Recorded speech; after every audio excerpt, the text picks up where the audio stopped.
Hello everyone, इस video में हम पढ़ेंगे क्लास 5th ईवीएस का चैप्टर 10 वॉल्स टेल स्टोरीज। इसमें हमें गोलकोंडा फोर्ट में जब जो बच्चे हैं वो घूमने गए थे उसकी स्टोरी बताई गई है। तो वो बताते हैं कि फाइनली जो है एट लास्ट रीच, मतलब कि चलो अब पहुंच गए, ये वाले सेंस होता है कि हम गोलकोंडा फोर्ट अब पहुंच गए, हम बहुत खुश हैं। वी वर ग्लैड का मतलब होता है हम खुश हैं इस बात से कि दीदी जो है वो हमारे साथ हैं। दीदी हिस्ट्री पढ़ती हैं और वो एंजॉय करती हैं, मतलब हमें बड़ा अच्छा लगता है उनके साथ हिस्टोरिकल प्लेसेस या फिर अलग अलग जगह जाना, क्योंकि वो हमें उसके बारे में काफ़ी सारी इन्फॉर्मेशन देती हैं। तो शैलजा कहती है my goodness this fort is so huge. तो शैलजा बोलती हैं कि ये जो फोर्ट है, फोर्ट होता है किला, जैसे कि ये दिखा रखा है ना, जो बड़े बड़े बहुत ही पुरानी इमारतें होती हैं जो राजा महाराजाओं के द्वारा बनाई जाती हैं, उनको हम फोर्ट बोलते हैं। तो शैलजा बोलती है कि कितना मतलब बड़ा ये फोर्ट है, ह्यूज होता है, बहुत बड़ा जो होता है।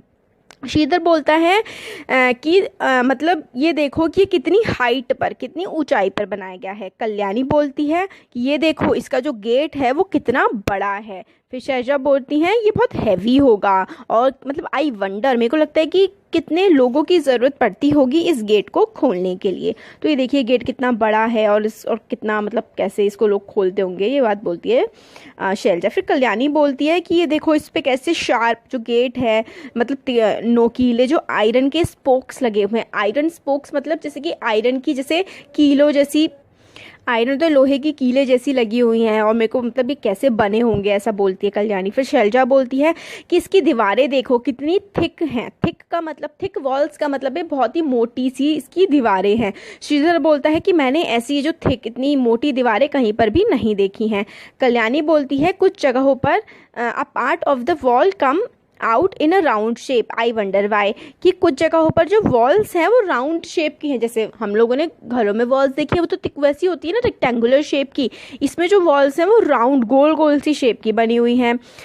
फिर दीदी बताती हैं कि इनको जो गोल गोल सी वॉल्स होती हैं ना, गोल गोल दीवारें, इनको हम बैस्टियंस या फिर बुर्ज कहते हैं, और ये काफ़ी हायर इवन हायर होती हैं बाकी दूसरी वॉल से। See these are even higher than the wall से भी ऊंची ऊंची होती हैं। ये आउटर वॉल जो है फोर्ट की वो 87 उसमें बैस्टियंस है, मतलब गोल गोल सी दीवारें हैं जो बाहर की तरफ का फोर्ट है उसमें।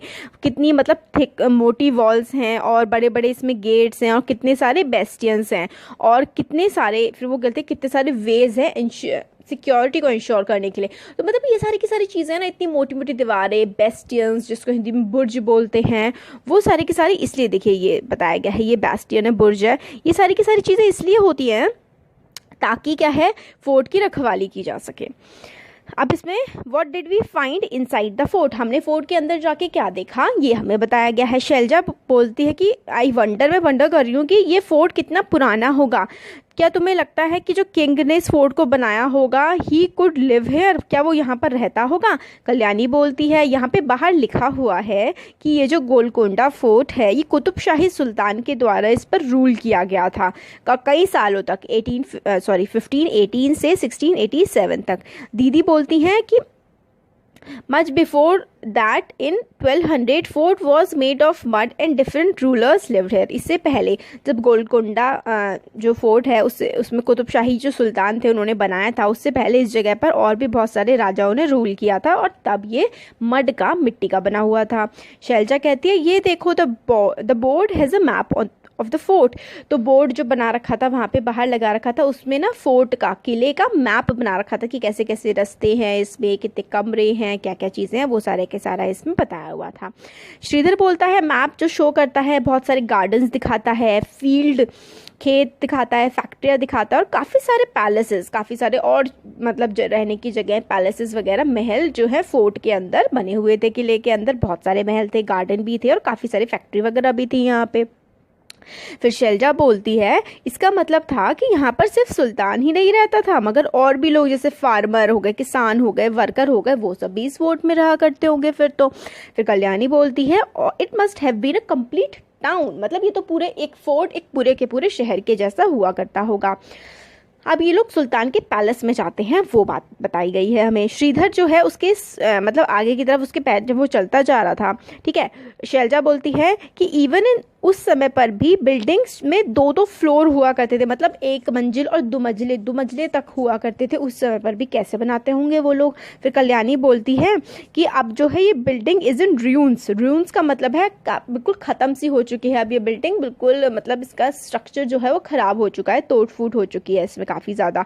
तुम इमेजिन कर सकते हो कि जब ये बना होगा तभी कैसा लगता होगा। इतने बड़े बड़े रूम्स और हॉल्स होते होंगे इसमें, कितना सुंदर ये लगता होगा।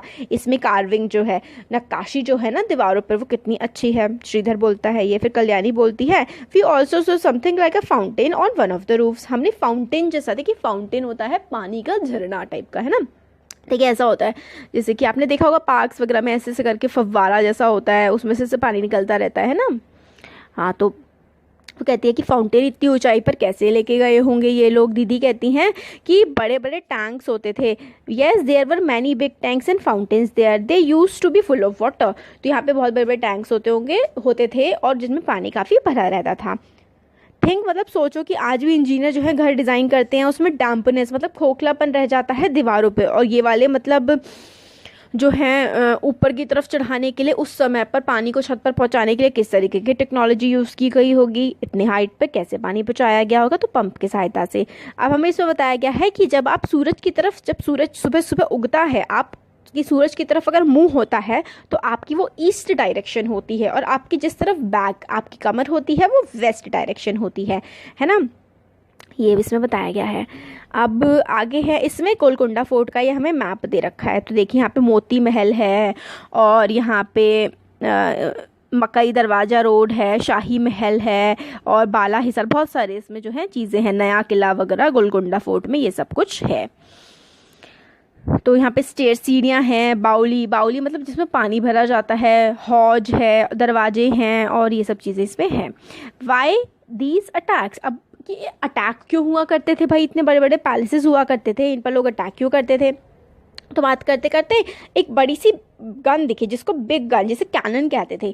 तो शैलजा बोलती है ये सुल्तान की बड़ी गन होगी। दीदी बताती हैं कि इसको औरंगज़ेब ने इस्तेमाल किया था, वो अपनी पूरी आर्मी के साथ आया था, अपनी गन, अपनी कैनन्स, ये सब चीज़ें लेकर करके, मगर वो इस फोर्ट में एंटर नहीं कर पाया था। उसने 8 महीने तक फोर्ट के बाहर ही जो है अपना कैंप डाल करके बैठा हुआ था।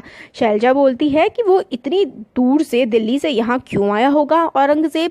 तो दीदी बताती हैं कि जो बड़े बड़े महाराजा, एम्परर्स, राजा, किंग वगैरह हुआ करते थे ना, वो ट्रिक्स खेला करते थे। वो छोटी छोटी जो किंगडम, छोटे छोटे जो इलाके होते थे, छोटे छोटे राज्य होते थे, उनको अपने अंदर मिला लेते थे। या तो कई बार वो फ्रेंडशिप से, दोस्ती से, कई बार से बहला फुसला कर, कई बार मैरिजेस के थ्रू, और अगर ये सब चीज़ें नहीं चली तो ऐसे राज्यों पर अटैक करके जो है उन्हें अपने अंदर मिला लिया जाता था।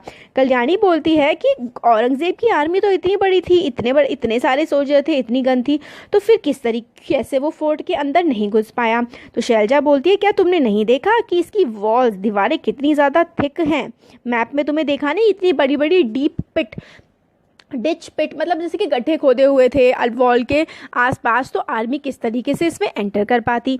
अब श्रीधर बोलता है कि इफ़ आर्मी अगर ट्राई करती एक अलग अलग तरह साइड से एंटर करने के सोल्जर बैस्टियन से, तो उनको आराम से देख लिया जाता और उनको आराम से अटैक किया जा सकता था। इसलिए जो है ऊपर से अटैक करना आसान होता है, नीचे की तरफ जो है सोल्जर्स को आराम से वो लोग अटैक कर देते थे। अब कल्याणी बोलती है इमेजिन करो कि आर्मी इज़ कमिंग, आर्मी आ रही है हॉर्स पर बैठी हुई, एलिफेंट्स पर अपने गन्स के साथ, और सुल्तान की आर्मी स्टैंड खड़ी हुई है ऑलरेडी फुली प्रिपेयर्ड, तो उन पर अटैक कर देंगे ऊपर से, इसलिए जो है फोर्ट में कोई एंटर नहीं कर पाया था। शैलजा बोलती है ओ नो, कितने सारे पीपल, सोल्जर, सब लोग मरते होंगे लड़ाइयों में, लोग क्यों लड़ाइयाँ वॉर्स वगैरह करते हैं।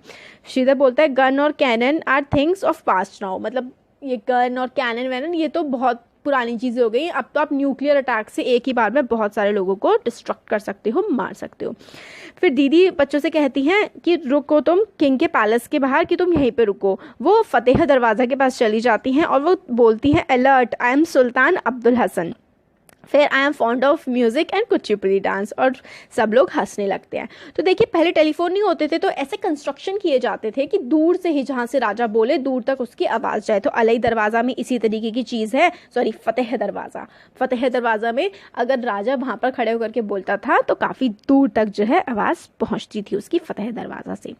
अरेंजमेंट ऑफ वाटर, पानी के लिए, जैसे कि ये देखिए यहाँ पे ड्रम है यहाँ पे, जैसे कि नदी सी बह रही है, उसमें से पानी भर के बाल्टियों में जा रहा है और इसको बैल खींच रहे हैं और जहाँ पर पानी की ज़रूरत है वहाँ पर उसको डाला जा रहा है। ये फॉर्म ऑफ इरिगेशन होती थी पहले, जैसे कुओं से इरिगेशन करी जाती थी।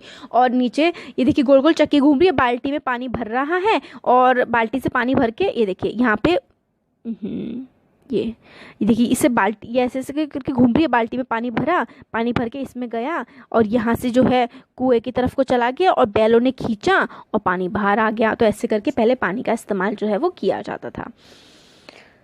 अब इसमें ये बताया गया है, can you see clay pipes. Clay pipes मतलब फिर उसके बाद ये जो पाइप हैं इनके थ्रू, ये क्ले के बने होते थे, मिट्टी के बने होते थे, इनके थ्रू जो है पानी निकाल दिया जाता था वहाँ जहाँ पर भी ज़रूरत होती थी। What a sad sight. तो इसमें बताते हैं कि जब ये tunnel talking, whistling and listening to our own echo. Echo होती है हमारी जो आवाज़ की गूंज होती है ना, उसको हम ईको बोलते हैं। अपनी ईको को सुनते हुए हम लोग चले जा रहे थे थ्रू द मेहराब। आर्क जैसा होता है ना, ये देखिए ये जो है ना ये मेहराब है, मेहराब से हम लोग चले जा रहे थे। वहाँ पर लिखा था, सॉरी एक मिनट, हाँ ये इसको बैक करना पड़ेगा। हाँ तो देखिए वहाँ पर लिखा था कि यहाँ पर दीवारों पर लिखना मना है, मगर फिर भी काफ़ी सारे लोगों ने दीवारों पर लिखा हुआ था। तो आप लोग फोर्ट पे जाएं तो ऐसे नहीं लिखें, क्योंकि ये हमारी पुरानी हेरिटेज होती है और इसको हमें ख़राब नहीं करना चाहिए। तो श्रीधर बोलता है कि इस टनल में से जो कि मेहराब में से जाके कितनी ज़्यादा मतलब ठंडी ठंडी सी यहाँ पे हवा चल रही है, अच्छा सा लग रहा है। और उस पर soldier, it was written that soldiers stayed here, वहाँ पर लिखा था कि सोल्जर्स जो है यहाँ पर रुका करते थे। और श्रीधर बोलता है इस बोर्ड पे देखो कि वॉल कैसी मतलब कितनी अच्छी सी लग रही है। फिर शैलजा बोलती है कि ये 1000 सालों से, इतने हज़ारों सालों से जो है इस वॉल को मतलब संभाल के रखा गया। किंग्स, क्वींस, हॉर्सेस, वॉर और पीस, इस वॉल ने सब देखा है, मगर अब देखो कुछ सालों से लोगों ने इसको कितना ज़्यादा ख़राब कर दिया है। कल्याणी बोलती है मेरे को समझ में नहीं आता लोगों को क्या मज़ा आता होगा अपने नाम इन दीवारों पर लिखने में। तो ये सब तो जो है ना क्वेश्चंस, वो हम क्वेश्चन आंसर्स वाले वीडियो है उसमें कवर कर लेंगे। Going to the museum. तो आफ्टर सीइंग गोलकोंडा, जब गोलकोंडा फोर्ट देख लिया, चिल्ड्रन जो हैं वो हैदराबाद के एक म्यूजियम में गए। उन्होंने देखा कि म्यूजियम में ये देखिए यहाँ पे कितने सारे सामान रखे हुए हैं और वहाँ पे पॉट हो गए, ज्वेलरी हो गई, सोर्ड्स मतलब तलवार हो गए और मटके वगैरह, ज्वेलरी जो पहनते हैं वो, इतनी सारी चीज़ें रखी हुई थी। शैलजा बोलती हैं ये सारे के सारे ब्रोकन पॉट्स, ये ब्रोकन पॉट्स का मतलब है टूटे हुए जो पॉट है, इनको क्यों रखा गया है अलमीरा में। तो ये देखो यहाँ पे जो छोटे छोटे से चीज़ें हैं ब्रॉन्ज की बनी हुई, ब्लू पीसेस सिरेमिक के मतलब क्ले के बने हुए, ये सारे की सारी चीज़ें रखी हुई है। दीदी बोलती हैं ये चीज़ें, this is through all these things that we came to know how the people of those time live. तो ये सारी चीज़ें हम इसलिए संभाल के रखते हैं क्योंकि इन सब चीज़ों से ही हमें पता लगता है कि उस समय के जो लोग थे वो किस तरीके से अपनी ज़िंदगी को गुजारा करते थे, कौन कौन सी चीज़ें अपने पास रखा करते थे और क्या क्या चीज़ें इस्तेमाल किया करते थे। तो ये दीदी उसको बताती हैं। फिर मेक योर ओन म्यूजियम, मतलब आप सामान वामान, ये पिक्चर बताई गई है कि आगरा फोर्ट की है कि जब आगरा फोर्ट बन गया था तो किस तरीके से वो लगता था। अब मेक योर ओन म्यूजियम में तो रंजी टीचर्स है ना, रंजी जो है वो स्कूल, गवर्नमेंट स्कूल में पढ़ाती है, मल्लापुरम डिस्ट्रिक्ट जो है केरला की। उसमें उसने क्या किया, उन्होंने कि टुगेदर विद द चिल्ड्रन, अपनी क्लास के बच्चों के साथ उन्होंने काफ़ी सारी चीज़ें कलेक्ट करी हाउस से, जैसे कि वॉकिंग स्टिक्स होती हैं, लॉक हो गए, अम्ब्रेला, छाते और ताले और वुडन के स्लिपर्स जिनको खड़ाऊ बोलते हैं, मतलब लकड़ी के होते हैं ना पैरों में पहने वाली चप्पल, उनको खड़ाऊ बोला जाता है। तो मटके वगैरह इन सबको इकट्ठा करके जो है एग्जीबिशन टाइप की लगाई। Look at the painting and tell, मतलब पेंटिंग में देखो, बताओ कि ये पेंटिंग जो है, ये वाली जो पेंटिंग है ये 500 साल पुरानी है और आगरा फोर्ट जब कंस्ट्रक्ट हो रहा था, बनाया जा रहा था, it was shown Agra fort being constructed. जब आगरा फोर्ट बनाया जा रहा था तो कितने सारे लोग लगे हुए थे, वो ये पिक्चर दिखाती है। कितने सारे लोग काम कर रहे हैं, कोई सीधा खड़ा है और लेदर के बैग में पानी भर करके लेके आया जा रहा है, ये सारी की सारी चीज़ें इसमें हमें बताई गई हैं। तो मशक क्या होता है, मशक को लेदर बैग कहते हैं जिसमें जो है पानी रखा जाता था। तो ये हो गया हमारा चैप्टर का पूरा एक्सप्लेनेशन